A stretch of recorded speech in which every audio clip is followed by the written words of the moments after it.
Don't doubt we have anything here. I don't doubt that. I doubt we have anything there. And I'm forgetting point and click adventure 101. Combine stuff with each other. That's how I opened the bloody can. With our makeshift can opener.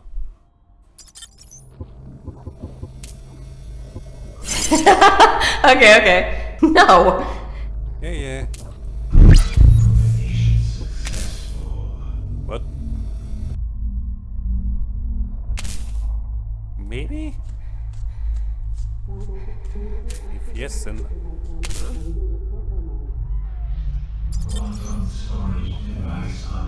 That worked out better than I thought it would.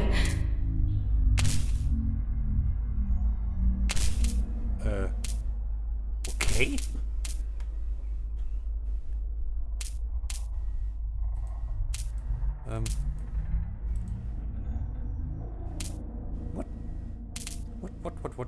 What?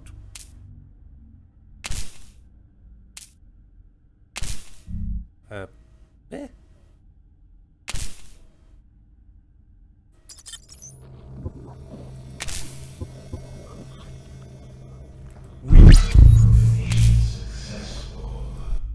We are making a few. Well done, me.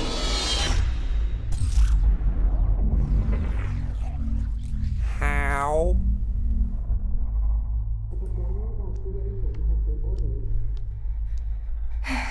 I mean, well done, but how?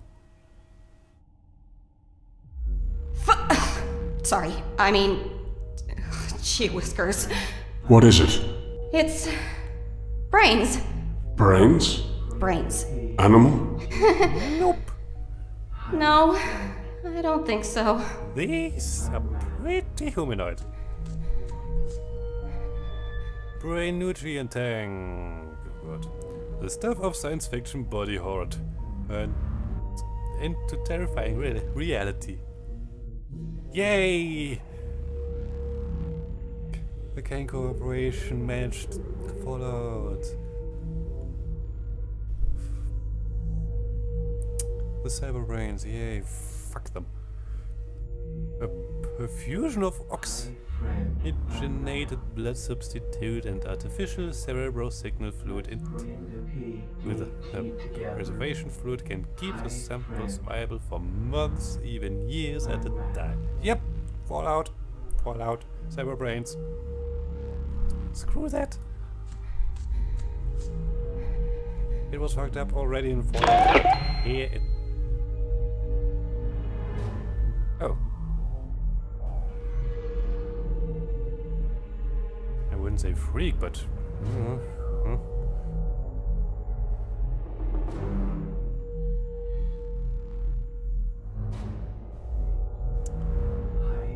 Sharon Cayne Musk. Cayne. And then, by the way, she may have had an accident. Probably had an accident.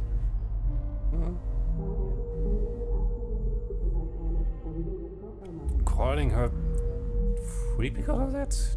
Damn. Danny Boland was one mean son of a bitch. January 27th of course. That fucking bitch. I mean, I get it. She's John's doctor, she's a big deal or whatever. But I'm a Cayne. That spoiled brat needs to know her place. So maybe I'm not her biological mother, not some nobody got a whore from the dust colonies, but her father and I are lovers now. And she has to accept that and show some respect. I think I'm going to start insisting that she call me mother, just for today's insolence. And I can probably use John's pathetic piety to play the two of them off each other when she inevitably defies That should be amusing. Oh, despicable people. People everywhere, including me. Except for Hadley. She's nice. She's a victim. Right now. Obviously. Not because pregnancy, but look at this flipping place. We have Samantha, we have a possible homo novi on the prowl. And who knows what else. Despicable people are around except for Hadley. That should be amusing. Besides, without me, the whole team would be totally screwed because I'm the only one who can go near Samantha. Me, not Julia. Not even John. Me. Okay.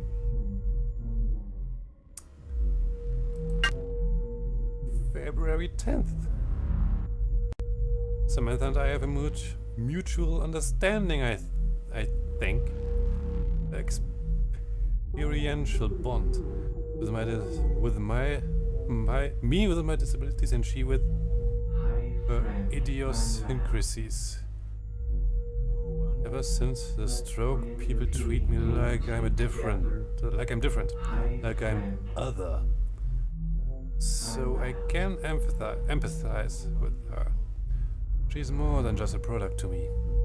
She's a collaborator, a conspirator even. It's not like anybody else knows about our special experiments. Good. The CEO has arrived at the facility. If I hadn't handled some of the paperwork myself, I'd probably have known anyway because John was especially devout about his purification rituals when we met last night. I was still scrubbing blood out of the upholstery this morning. The shit I tolerate for my career prospects. Oh, it's not even love, it's just knick-knack and some positions up there, eh? March 23rd. Since when am I accountable to the fucking support staff? That Danny Boland has become a constant and insufferable nuisance, skulking around in my lab and asking too many questions. He's in charge of managing the facility's life support systems, not our research work. I told Samantha about it. She said I should bring her Danny's pet parrot. I think he said that is the kind of thing she would say. Note: during the weekly inventory, I noticed that 2 grubs are missing from the habitat.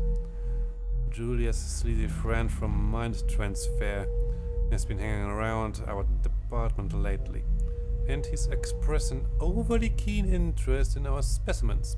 Did he take them? And for what? Now we have a message from Sharon Cayne Musk to Danny Boland. Subject: accident. Hi, friend. Your bird got into Samantha's birthing lab somehow and was killed.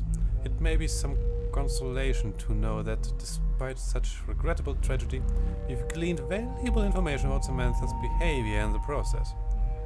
She prefers to prolong the suffering of her prey, for example. This could be useful in our research. Sorry about that. Sharon. Aye, stone cold. Granted. Dear Danny was an insufferable asshole and git. But this is just cold.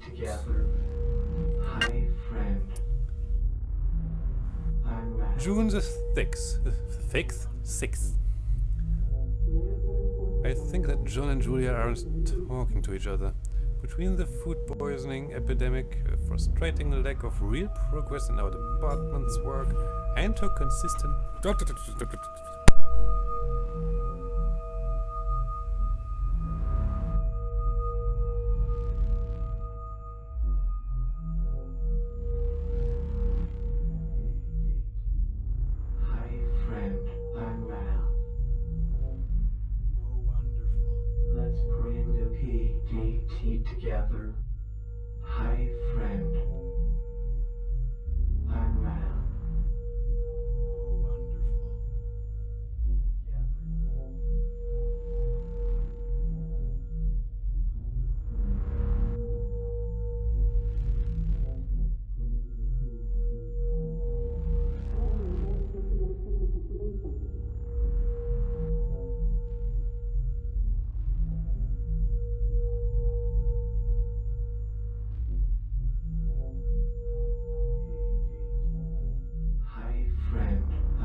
My apologies about that. Family. Together. Hi, friend. Where was I? Inconsistent refusal to properly acknowledge me as a part of the family. I guess everything is a bit volatile at the moment. Samantha thinks it's hilarious, but I'm questioning my own precarious position in the middle of the things now. John is locking himself up in his office and sulking all day isn't exactly helping me. And Julia's sullen disregard is now turning into blatant hostility. Not fucking constructive, Sharon. Oh. So, you have a decent bone in your body. Huh. Hi, friend. My apologies then. June 18th. Samantha has been sort of subdued for the last week or so. She won't tell me what the problem is, but I think it might be something to do with the temperature in the labs. Danny Boland is enforcing new atmosphere maintenance regulations, ostensibly to eliminate thermal fluctuations in food storage as a possible reason for the rations spoiling.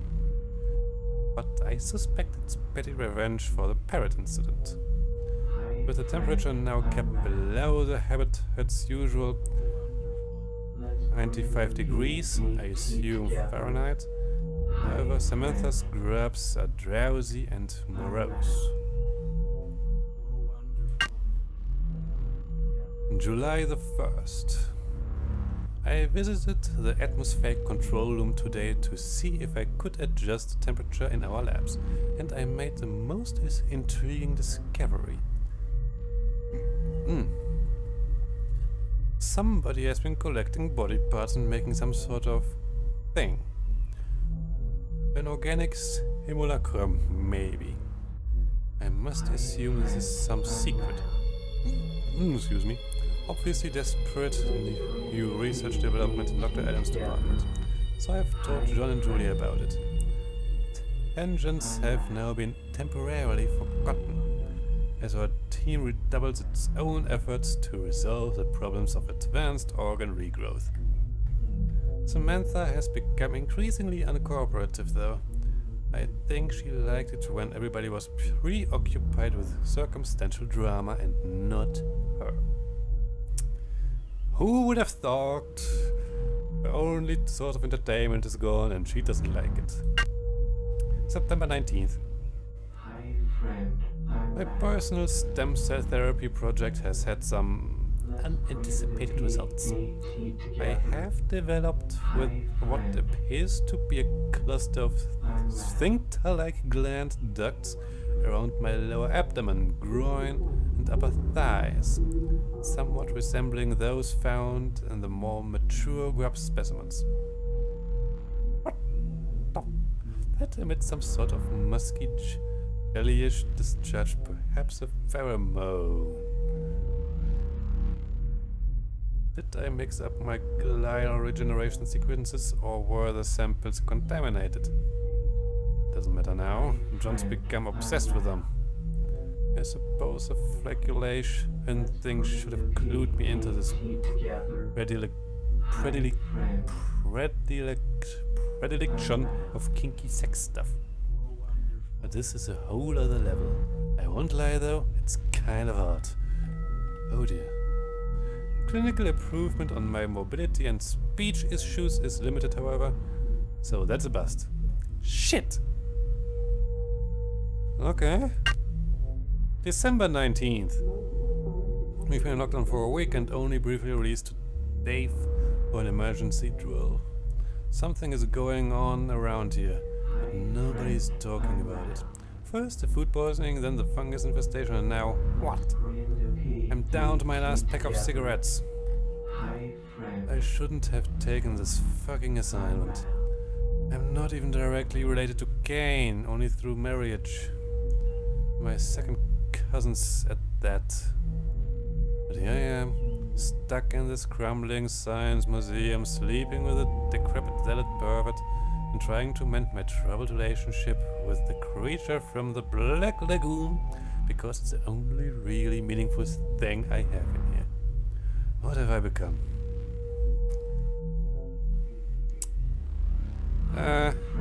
Slightly obsessed with science, I suppose. But other than that, maybe still somewhat decent. Hi, friend. If not a little bit contentious and vengeful. But then again, it was Danny Boland. So I don't judge you. In that regard, at least. Oh, the parrot thing. Oh. The parrot had nothing to do with it. Okay. Private message from Julia Kern to Sharon Musk. Project update. Sharon, we need to discuss the situation with Samantha. It's important. It's important. Meet me in the birthing lab next in 15 minutes. To unlock the unlock code is place, fine, lightning bolt, flag. Do we have anything else? Yes. Personal data tag printer. Personal data tag printer. Oh, PDT. This must be how they're making the security tags. There must be an easier way. This facility seems to do things the hard way. I've heard of spinal tagging on animals, right into the nervous system. Ooh. Maybe this is like an upgrade. These aren't animals. Sure we are. We're just meat puppets. In the end, Puppets? yes. You had an interesting Hi, childhood. friend. I'm Ralph. Let's print a PDT together. What the fuck? Hi, Ralph. Hi, Ralph.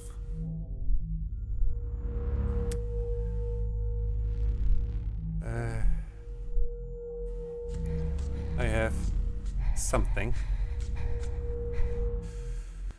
I have another code for the birth lab nexus. Attention, Groomlake property stage received and been acquired. Please report to your nearest admin office for further information.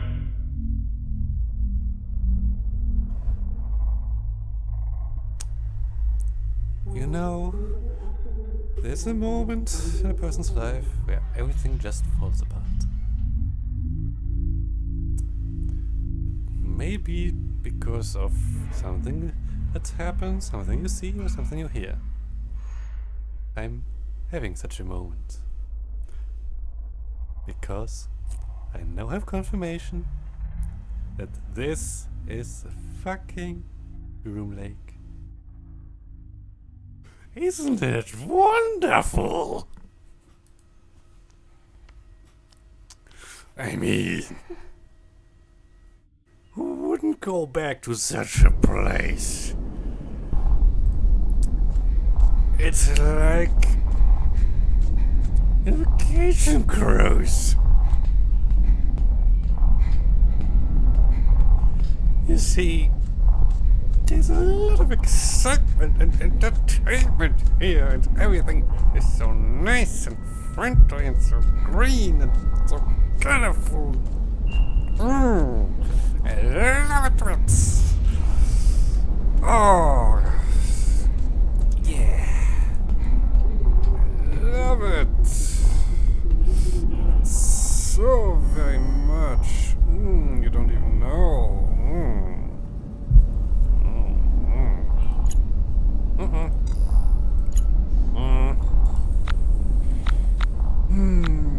Is there anything else you can make out around you? No. Deep thumping noise. Like a machine. Another generator, maybe? Focus on the last thing you do remember. I can't. There are flashes. Still suddenly. A hospital. Family. They didn't like me much. Join the club. They wanted what I have. Oh? What's that? Money. My name. Then they left me. Or I pushed them away. Why? They weren't good enough. They weren't willing to put in the hard work. Wanted to be given things. Given. The things that I bled over. Well, I don't talk to Mother anymore. And my dad... Well, no clue who he is. She was distant. Maybe she was always like that. Maybe I was just unlikable. She sure made it clear, often enough, that I was too much like him. That she saw too much of him in me. I'm sorry, Hadley. Me too. Sometimes we unintentionally hurt the ones we love. Such greeting card bullshit. You don't hurt the people you love the people you love. Yep. But, Hadley. Hurting people and loving people doesn't exclude one another. Speaking of experience, you know, sometimes you do stuff or say stuff that hurts the people you love. Things happen. It's not nice, it's not beautiful, it's shit. And those stuff happens. Those things happen, but it happens. Sometimes we do hurt the people we love. Because we are stupid human beings.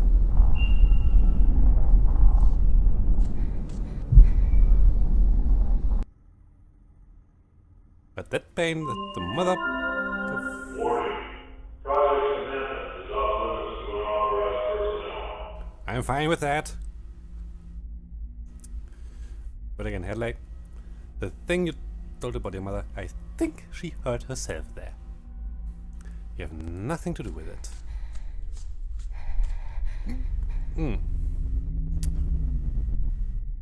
Stained floor. Old plasmid and recognizable stains have formed an interesting patina on the middle floor. Yay! The area beyond the door must be important to run such security. It's Samantha! Oh god. This is only not a room like I remember. Wait.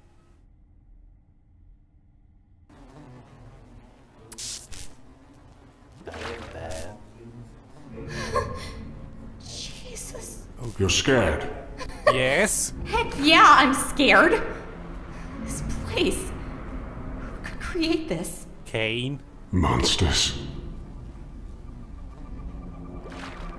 And I think we have old man Cayne here. Which doesn't really surprise me. After the things he said. Hospital. Things he bled over. Others wanting money. The name. Yeah. Sounds like old man Cayne.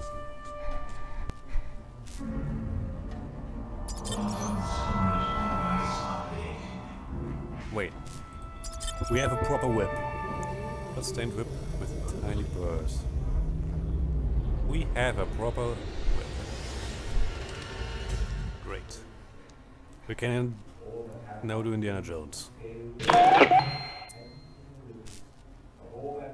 Oh boy! They were growing someone. They were trying to grow Cayne. Cloning is unpredictable. Cloning an individual is impossible. It sounds like they were using something special. Yeah. Something called Samantha. Okay. This may be another Groomlake, but okay.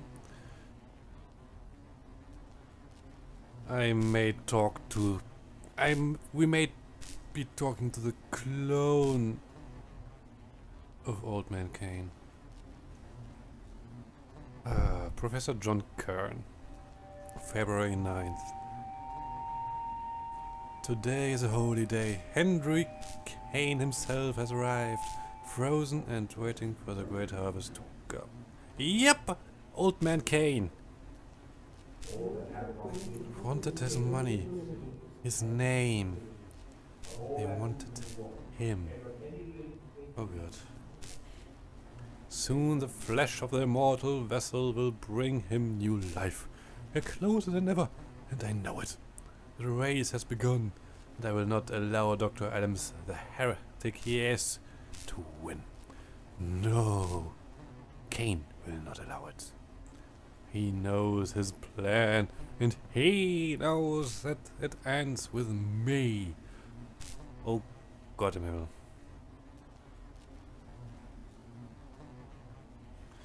Our Leviathan is Samantha. Nothing on earth is her equal. A creature without fear. The Book of Job. Psalm 41, verse 33. That's how things are. February 14th. Never again will he die. Never again will he feel pain. Pain is rather important, actually. Never again will he leave us. He will be reborn of his own duplicate flesh and not that of Adams and his ridiculous mind transfer parlor trick.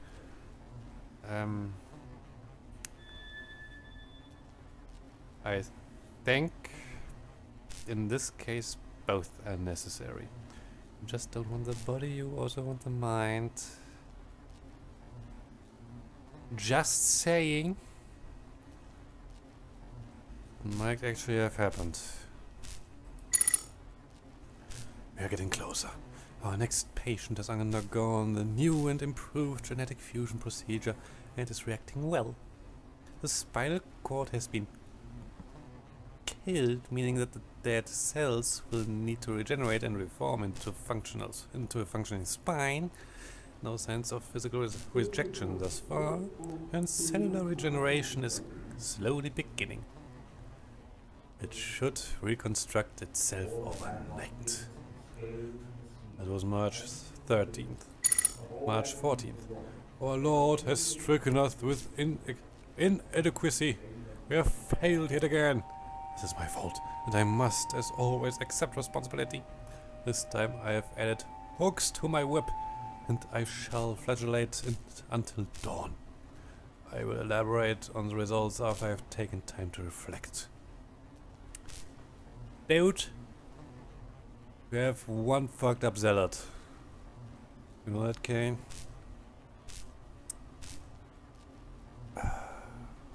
Maybe the reason why he knows our name and why we are... also maybe the reason why he knows that Hadley is pregnant. March 15th. Fusing Samantha's DNA with the patient caused the newly regenerated spinal cord to expand drastically, forcing the vertebrate to audibly pop into even halves. Soon after, the patient's immune system attacked the rogue spinal cells, which in turn retaliated by killing off all other attached nerves. In the end, the patient succumbed to asphyxiation as the new cells burned through oxygenated blood more quickly than the lungs could produce.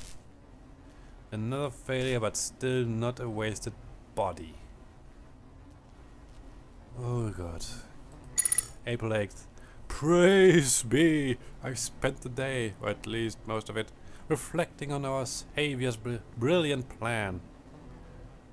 The pieces slid into place. Samantha, myself, and the almighty Cayne in the same facility.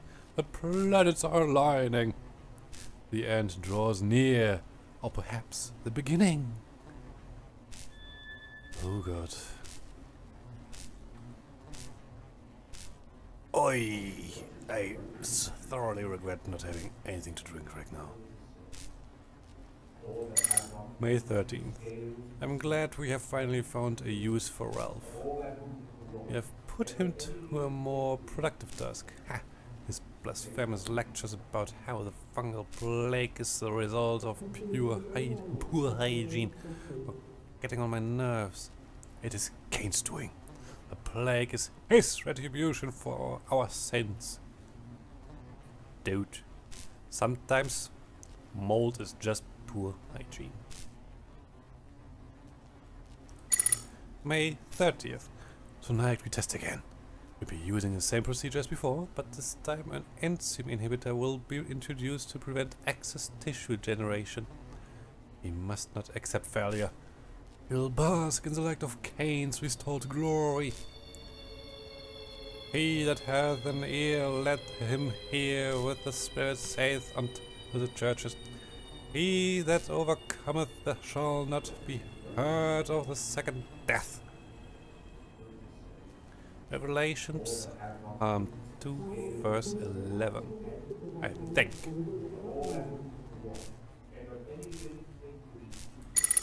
June 8th.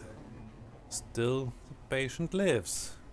However, it has exhibited some concerning symptoms. Although the spinal cord has stopped regenerating at an appropriate time, the arms and legs will occasionally twitch, or more accurately, flail. It seems that the spine has control over the connected limbs. The spine? Is the spine a second brain now? What have you done? And do I want to know? June 11th. The patient is no longer viable. After a promising start, the regenerative tissue again expanded beyond intention. Surprisingly, the patient's removed vocal cords were reconstructed. Of course, it did not understand speech.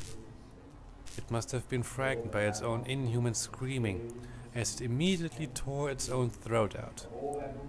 After some gurgling, it regenerated within hours. Then, terrible screaming and bloody extraction. A cascade of rotting tissue, the previous throat began to form a dangling, bleeding scarf, as the patient continued to tear itself apart. Oh God. July 1st. Oh, that abomination. As far as Sharon can tell, Adam's unrighteous creation has wasted precious flesh in making a toy of some kind. Just like its creator, the abomination has been an unholy waste of resources. Even a name such as Hobo is undeserved. Is an undeserved grace. Is an animal and nothing more. You're talking about Hank. Hank was himself an experiment.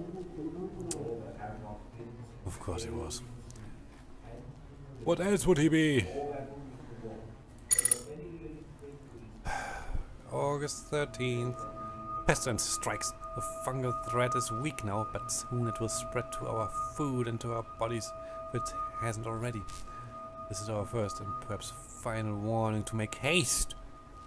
I have traced the spores to a cargo shipment earlier in the year, but I have no idea how they became so virulent. Behold, with a great plague will Cayne smite thy people and thy children and all thy goods. 2 Chronicles, Psalm 21 verse 14. Hopefully. Oh dear. August 29th. The fungus is having an observable impact.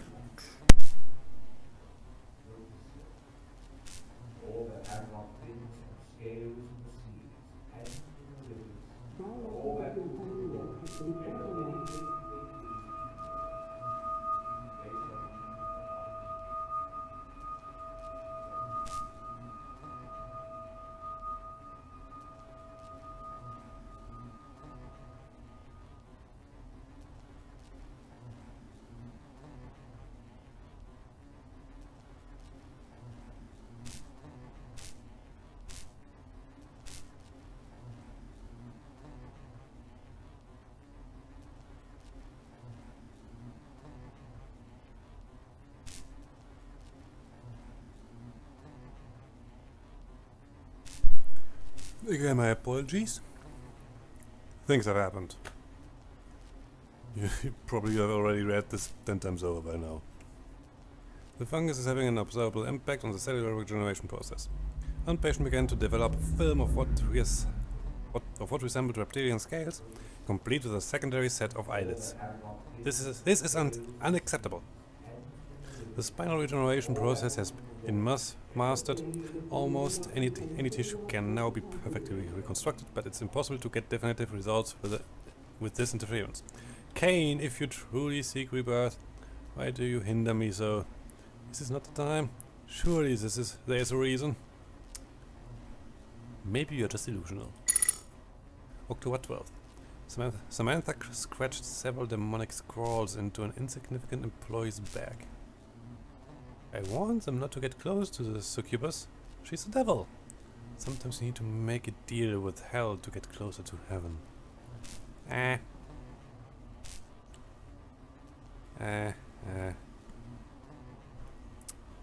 Fun fact. Samantha is the only friend of Sharon, apparently. Except for this dimwit. September 18th. Forgive me, Cayne. I succumbed to Sharon's temptation and had a romantic dinner rather than working late as I should have done. Watch and pray that he enter not into temptation. The spirit is indeed willing, but the flesh is weak. 1 Timothy, Psalm 6, verses 11 and 12. My repetitive failure has indeed had an impact on my faith. I am being tested. For the love of Cayne I shall rise above. December 4th. Today I noticed that my laboratory is missing several incubators. The last inventory check was several months ago, so it could have been gone missing at any time. This is undoubtedly the work of Adams, but why? He doesn't need the equipment.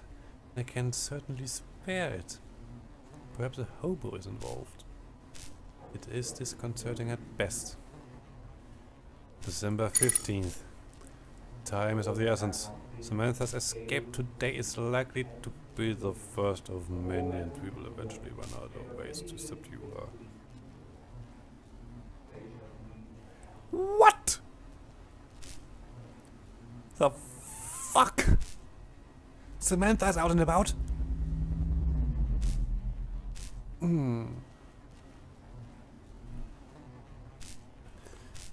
So, the creature we saw at the fence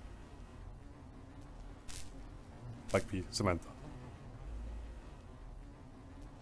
The same Samantha we saw in stasis in a tank, a small tank, a transportation tank. That's the same as Samantha. Oh boy. The re-engineered grubs are producing a potent gas that is driving the beast to fluster. Whether she kills us all or we find a way to kill her first, neither outcome revives Cayne. I will not rest until he has returned to intervene. From this point forward I live for nothing else. And I think your romantic dinner included certain activities with certain holes that have grown on Sharon.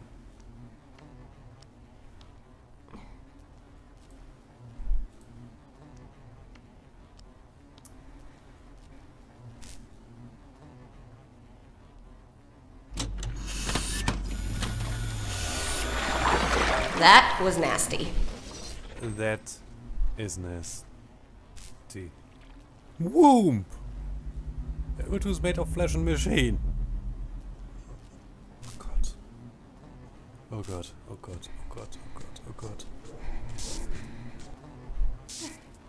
An authoritative voice broadcast from a tiny recording device.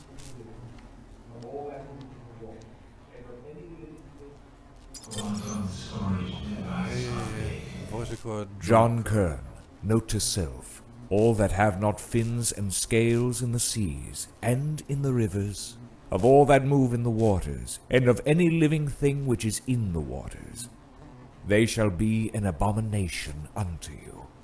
Leviticus 9:10. Yeah. Screw you. Oh, for fuck's sake. Oh, for fuck's sake, for fuck's sake, for fuck's sake.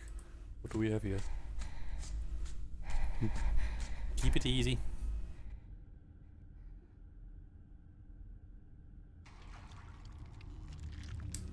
Holy shit.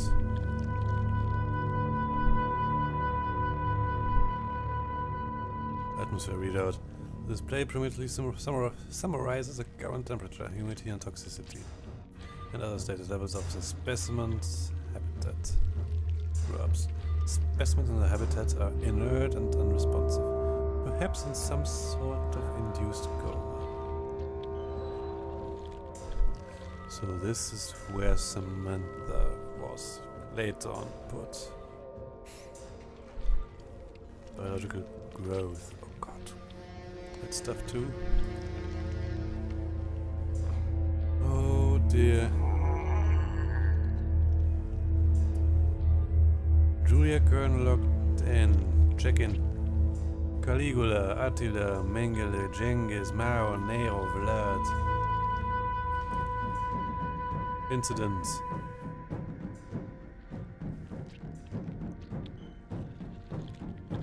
Vlad was temporarily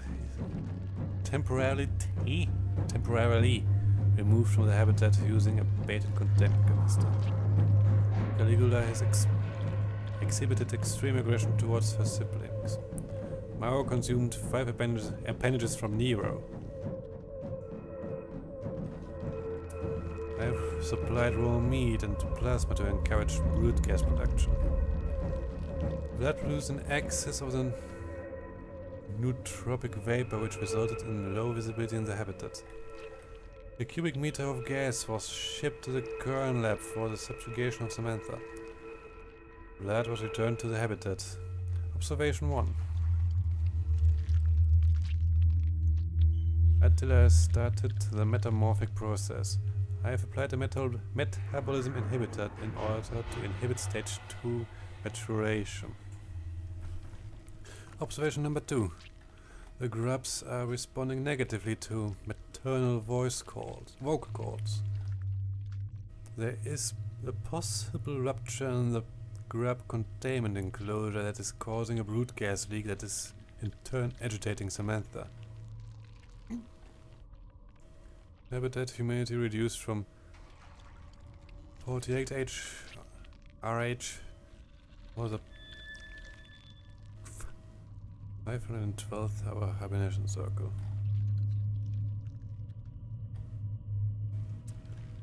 Personnel. I'm making a note of the crew facility's password in case Boland locks me out again. Flag place and flag the Red Cross.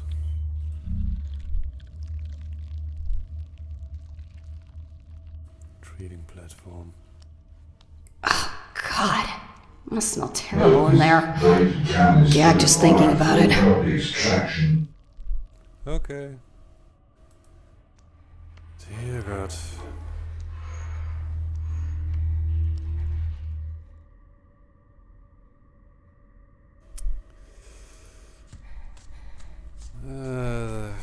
Let's try to be a horrible human being. And oh dear.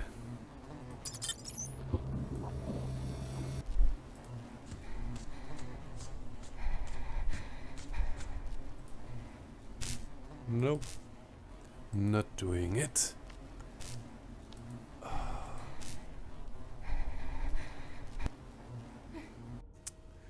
Great, great. Of course, it's the Groomlake. We have Samantha again. We have the fungal growth. And probably the Homo novia too.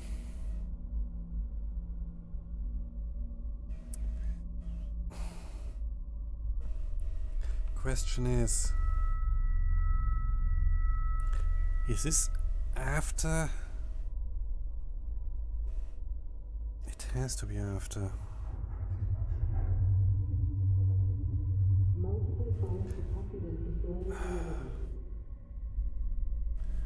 Could have been before and during.